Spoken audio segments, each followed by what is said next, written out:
दोस्तों, कोलकाता के law college में हुई गैंगरेप में एक परेशान करने वाला खुलासा हुआ है।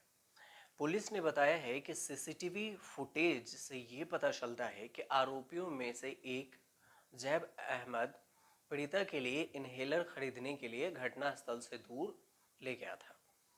कथित हमले के दौरान सांस लेने में तकलीफ होने पर पीड़िता ने राहत की गुहार लगाई थी। इसके बाद वो इनहेलर खरीदने के लिए मेडिकल स्टोर पर गया था कि उसे इनहेलर दिया जाए।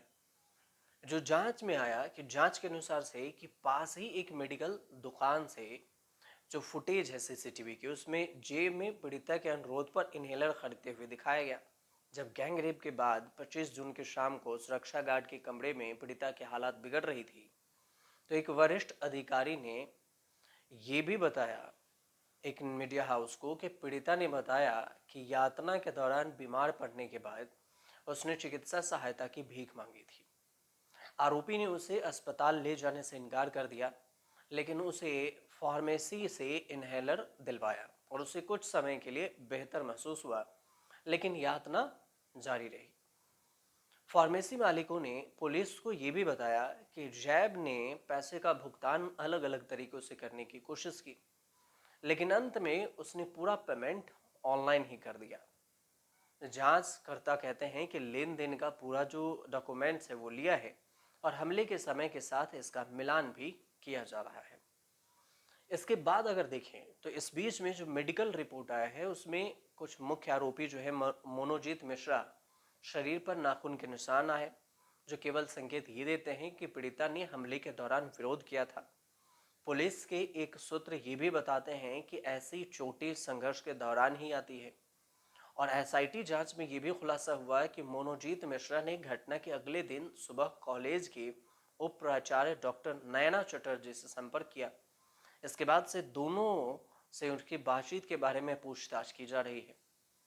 जांच में यह भी आया है कि 16 व्यक्तियों में से पूछताछ हो रही है, जिसमें से अधिकतर छात्र हैं। 25 जून को कक्षा के बाद सीसीटीवी फुटेज के जरिए भी कॉलेज परिसर में इसे देखा गया। अब इसमें देखिए तो 6 लोगों से पूछताछ भी की गई।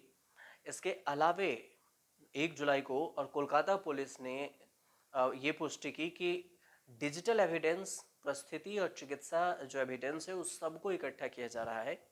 आधिकारिक शिकायत से मेल खाते हैं। मामला बेहद संवेदनशील है, लेकिन पुष्टि कर सकते हैं कि एफआईआर के 12 घंटे के भीतर ही गिरफ्तारियां कर ली गई, मतलब आरोपी को गिरफ्तार किया गया। अब इस कांड के 3 आरोपी मनोजीत मिश्रा, प्रमित मुखर्जी, जैद अहमद हिरासत में हैं। साथ ही एक सुरक्षा गार्ड पिनाकी बंदोपाध्याय जो हमले के दौरान ड्यूटी पर था, पुलिस ने उसके रिमांड की अवधि 10 दिन के लिए बढ़ाने की मांग की है।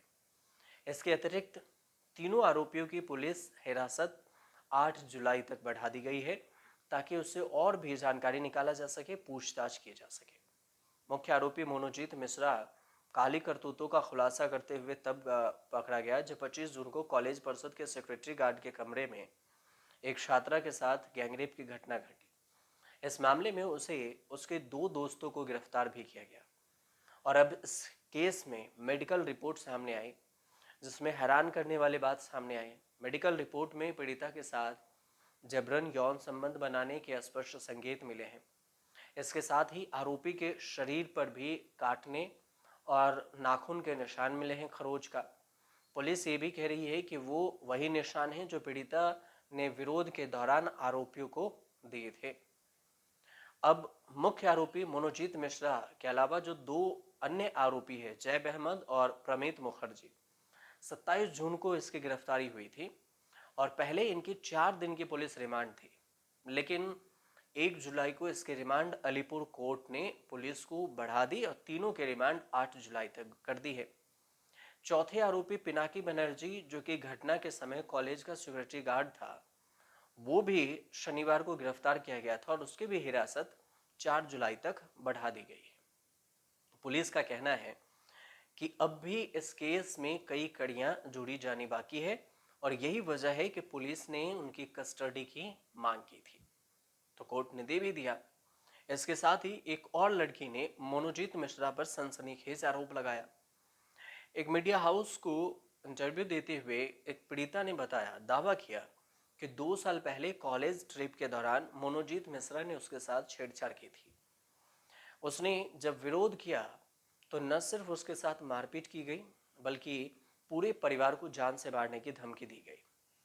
पीड़िता ने यह भी कहा कि हम लोग कॉलेज की ओर से एक एजुकेशनल ट्रिप पर गए थे। शुरुआत में सब सामान्य था, लेकिन मनोजीत मिश्रा आपत्तिजनक हरकतें करने लगा। पहले घूरना, अश्लील और आखिर में मौका मिलते ही जबरदस्ती छूने लगा था। तो मनोजीत मिश्रा को लेकर भी कई सारे जो खुलासे हैं वो हो रहे हैं। पुलिस जांच कर रही है। बाद में ये पता चलेगा कि आखिर कोर्ट इसकी सजा क्या कुछ तय करती है। फिलहाल जो जानकारी हमने आपको पहुंचाई है, अगर आपको जानकारी समझ में आई हो और तो सही लगी हो कि सही इन्फॉर्मेशन है, तो हमारे चैनल से जरूर जुड़िए, सब्सक्राइब कीजिए, शेयर कीजिए, कमेंट जरूर कीजिएगा।